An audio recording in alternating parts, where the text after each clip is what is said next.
ከእግዚአብሔር ቀጥሎ በአብዛኛው እንደው ሙሉ ብዬ ብጠቀመው ደስ ይለኛል። ከእግዚአብሔር ቀጥሎ እናንተን የምር የሚወዳችሁ ቤተሰባችሁ፣ አንዳንዴ አልፎ አልፎ ሊባል ይችላል አይደል? ከእግዚአብሔር ቀጥሎ የምር የሚወዳችሁ ፋሚሊያችሁ፣ ከእግዚአብሔር ቀጥሎ የምር የሚወዳችሁ ጓደኛችሁ አይደል? አሁን የብዙ ወጣት ግብግቡ ምንድነው? የቤተሰቡን ነገር አይሰማም፣ የጓደኛውን ነገር ይሰማል። በጣም ይገርማል። ብትታመም የማይጸየፍ ታመ በተኛበት የሚያገላብጥ ቮሚትን የሚጠርቅ የፖፖ የሚይዝልህ ጓደኛ ሲኖርህ አብሮአል፣ ስታጣ የት እንደገባ አታገኘውም።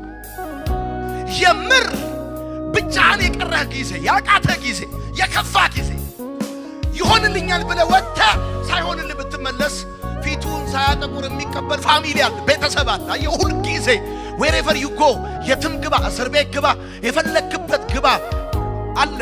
አሁን የመጀመሪያው ነገር እንድታቅ የምፈልገው ነገር ይሄንን ነው።